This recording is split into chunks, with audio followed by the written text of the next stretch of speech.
दिमागी रूप से या मानसिक रूप से मजबूत कैसे बने, इसके लिए आपको जो आपकी जीवन की सारी परेशानियां हैं उनका डटकर मुकाबला करना पड़ेगा। आपको हर असफलता से सीखना पड़ेगा। जब भी आप नीचे गिरे तब आप स्वयं उठें और उठकर खड़े हो जाएं।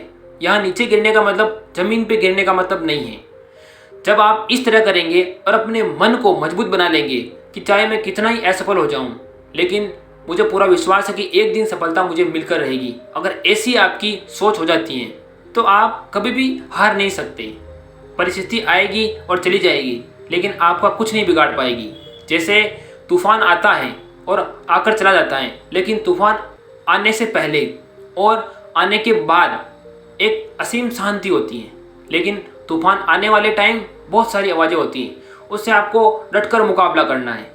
अगर ऐसा कर लेंगे तो जीवन में ऐसी कोई चीज़ नहीं है जो आप प्राप्त नहीं कर सकते। हम इसको एक कहानी के माध्यम से समझते हैं। एक बार एक युवा भिक्षु जंगल से गुजर रहा था। वह एक भयंकर तूफान में फंस गया। हवा बहुत खतरनाक चल रही थी, बादल गरज रहे थे और बारिश आने की पूरी संभावनाएं थी। आकाश में बिजली चारों ओर चमक रही थी। ऐसे मौसम में आम आदमी घबरा सकता है, तो इस कारण वह साधु भी घबरा गया और उसने ऐसे पहले मौसम कभी नहीं देखा था। इस कारण उसका डर और बढ़ गया। वह नहीं जानता था कि अब क्या किया जाए और अंधेरा होने वाला था। अचानक उसने देखा कि एक वृक्ष के नीचे एक वृद्ध साधु बैठा हुआ था। वह साधु बिल्कुल शांत था। तूफान इतना खतरनाक आ रहा था, लेकिन फिर भी वह शांत अवस्था में बैठा था। तूफान की ओर उसका कोई ध्यान नहीं था। युवा साधु दौड़कर उसके पास गया कि अच्छा हुआ कोई तो मिला मुझे साथी, ताकि मैं इसके पास में बैठ सकूं और इस तूफान को निकलने का इंतजार कर सकूं। अब उसके पास बैठा ही था कि उससे रहा नहीं गया और उसने उस वृद्ध साधु से पूछ ही दिया कि आप इतने शांत कैसे बैठे हैं? जब इतना खतरनाक तूफान आ रहा है तो आपको कहीं छिपना चाहिए, या आप ऐसे जंगल में कैसे बैठे हैं? तो बूढ़ा जो साधु था वो मुस्कुराया और बोला कि मैं अपने जीवन में कई तूफानों का सामना कर चुका हूँ, कई तूफानों से मैं गुजरा हूँ। मैंने सीखा है कि तूफान से निपटने का सबसे अच्छा तरीका यही है कि उसे स्वीकार कर लो।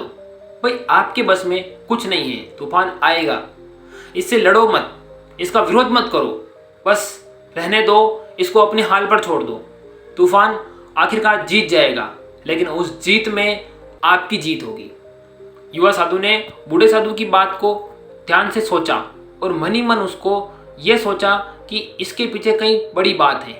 उसने एक गहरी सांस ली और आराम किया। उसने तूफान से लड़ना बंद कर दिया। अब वह तूफान से बचने का उपाय नहीं कर रहा था, बस कि आराम से बैठ गया और उसे रहने दिया कि तूफान तो चला जाएगा।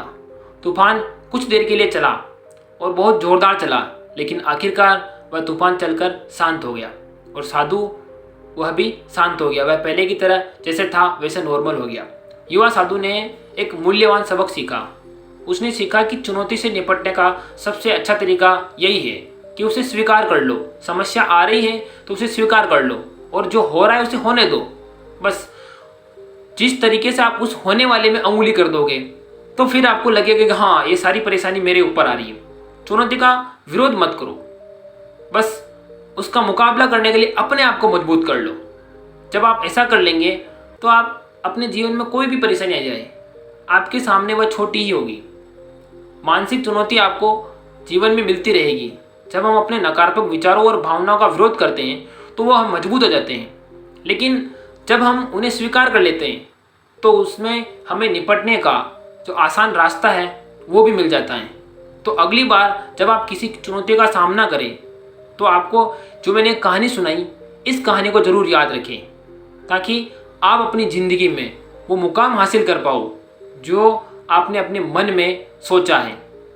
मानसिक रूप से मजबूत होना और इस चीज़ों का डटकर मुकाबला करना है। चाहे परेशानी कितनी भी आ जाए, हमें खड़ा रहना है और अपने मूल्यों को समझना है कि हमारा जीवन एक परेशानी वाला है और हमें इस परेशानी से निपटकर आगे बढ़ना है।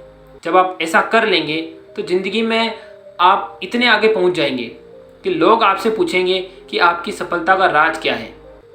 यदि आप मानसिक रूप से मजबूत बनना चाहते हैं तो आप ये अभ्यास कीजिए कि एक ध्यान लगाकर कहीं पे बैठ जाइए और अपनी सांस पर ध्यान दें। और इसको समझने के लिए आप हमारी दूसरी वीडियो वो भी देख सकते हैं। उसमें हमने बहुत सारी चीज़ें बताई है, किस प्रकार से ध्यान किया जाए और मानसिक रूप से कैसे मजबूत हो जाए।